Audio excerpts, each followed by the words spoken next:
Britain has built some unforgettable cars. But not every famous model became a success. Sometimes, a single car carried the hopes of an entire company. Millions of pounds were invested.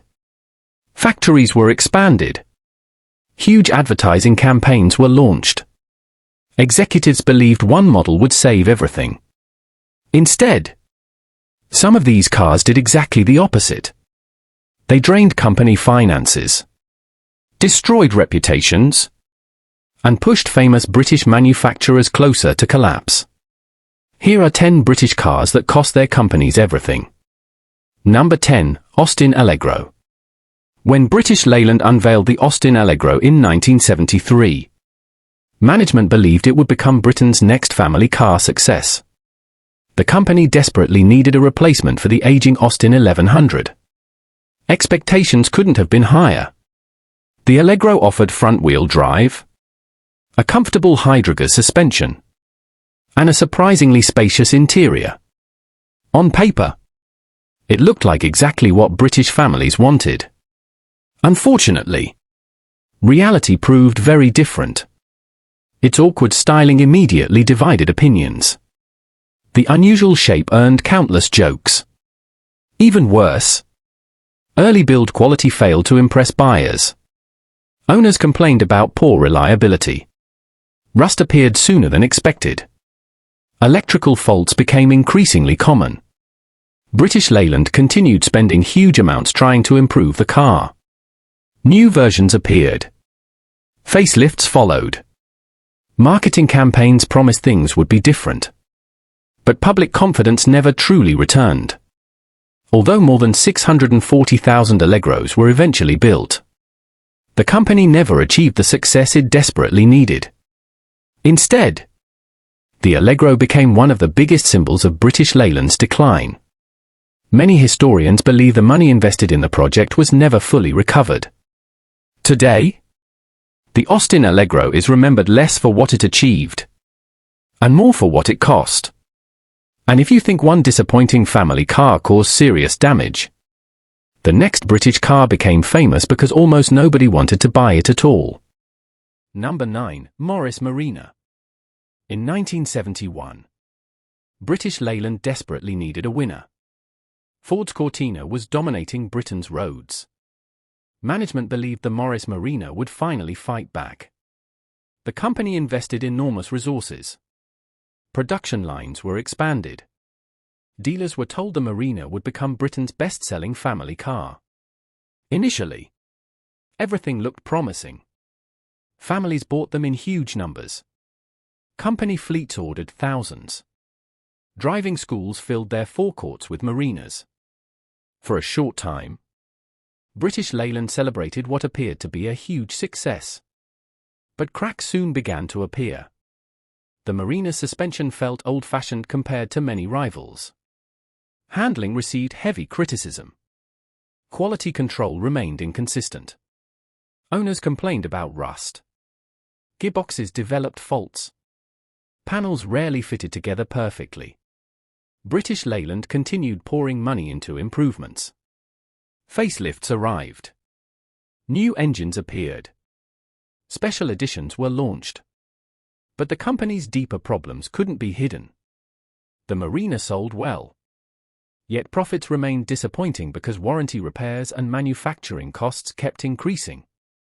Instead of rescuing British Leyland, the Marina became another expensive struggle. By the early 1980s, its reputation had already begun to fade. Today, the Morris Marina is remembered as one of Britain's most controversial family cars.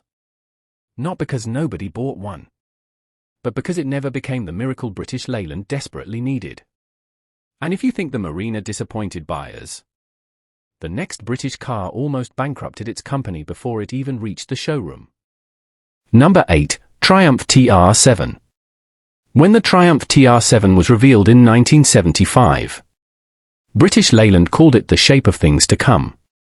The company invested millions. Management believed the TR7 would conquer America and save Triumph. Its wedge-shaped design looked futuristic. Huge marketing campaigns followed. Factories were expanded to meet expected demand. But almost immediately, everything began going wrong. Production delays frustrated dealers. Factory strikes slowed manufacturing. Early build quality disappointed customers. Electrical faults became common. American buyers, who were supposed to become Triumph's biggest customers, quickly lost confidence.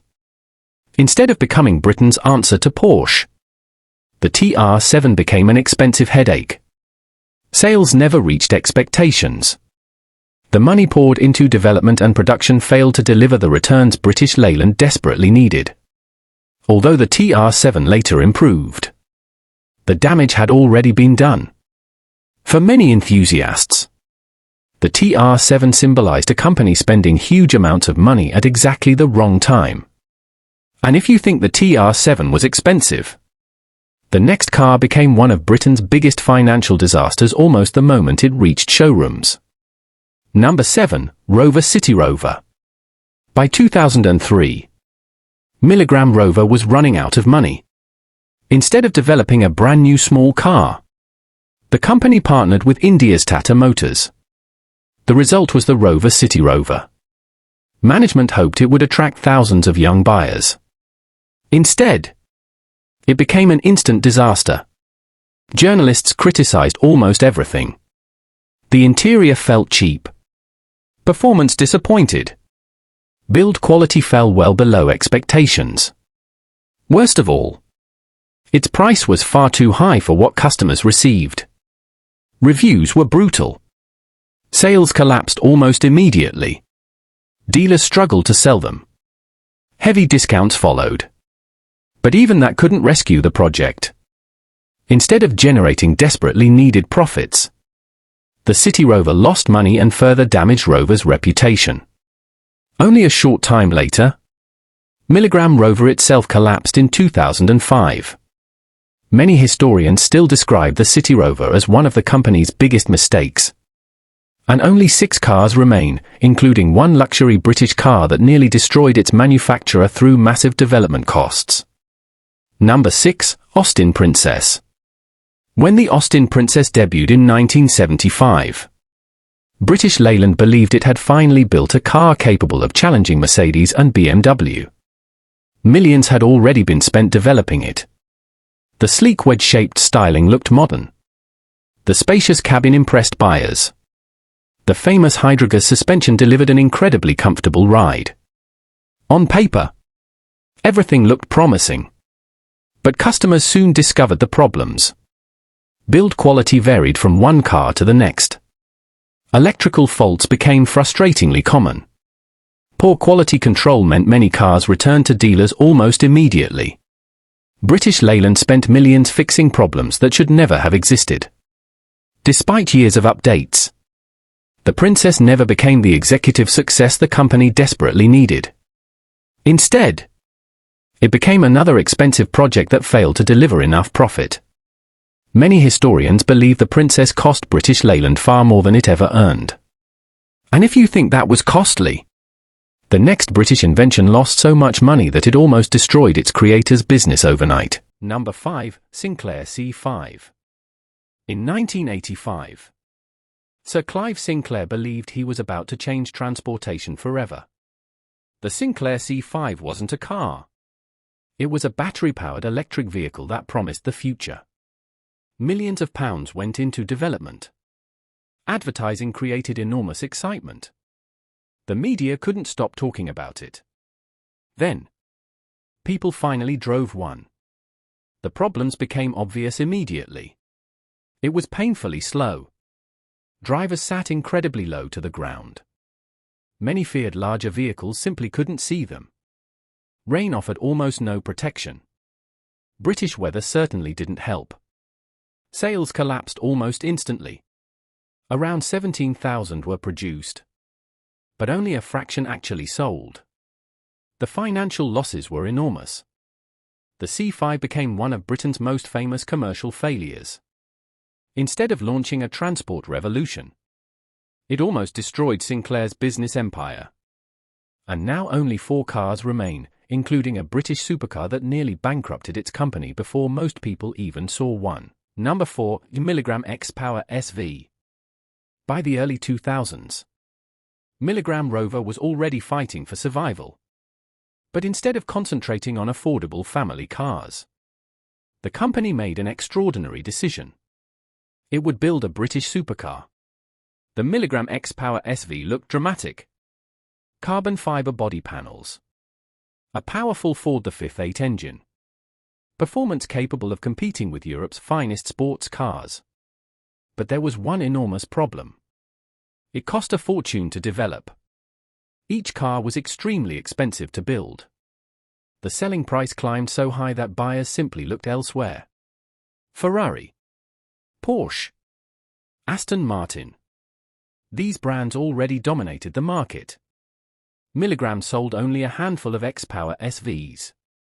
The project consumed valuable money that Rover simply couldn't afford to lose.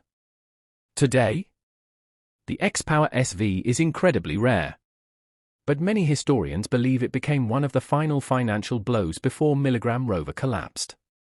And if you think one failed supercar was expensive, the next British car became famous worldwide while quietly helping destroy its own company.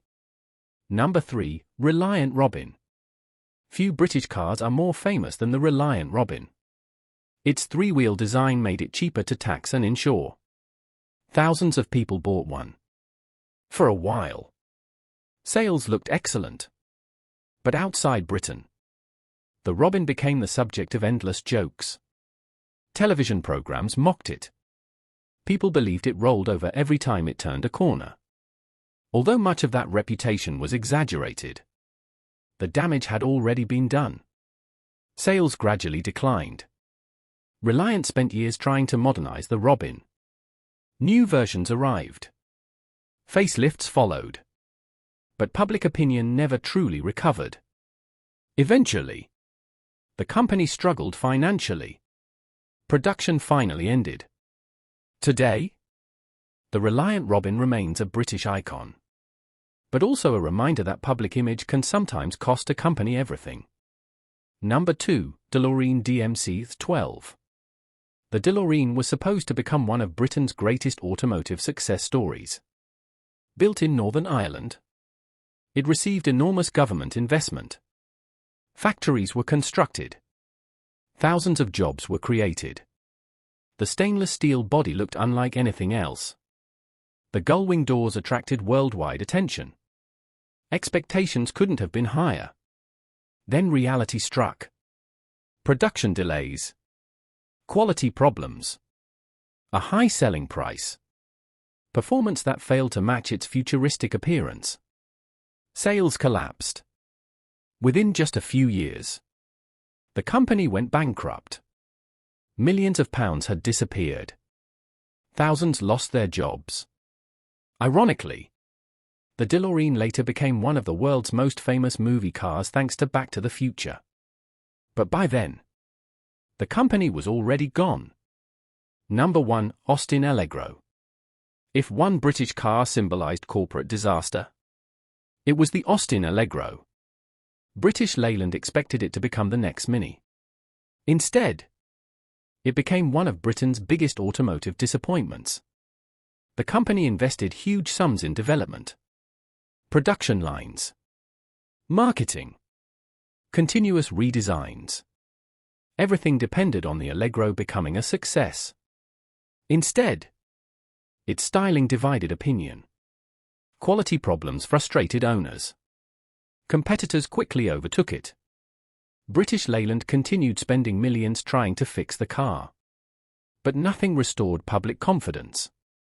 Although over 640,000 were built, the Allegro never generated the profits the company desperately needed. Many historians still regard it as the car that best represented British Leyland's decline. It didn't destroy the company on its own, but it became the clearest symbol of a business that simply couldn't recover. OUTRO. Not every car on this list was completely bad. Some were actually quite good. But every one of them arrived at exactly the wrong moment, or cost far more than its manufacturer could afford. Which of these cars do you think caused the biggest financial disaster? Let us know in the comments, and don't forget to subscribe to UK Talk for more classic British motoring stories every week.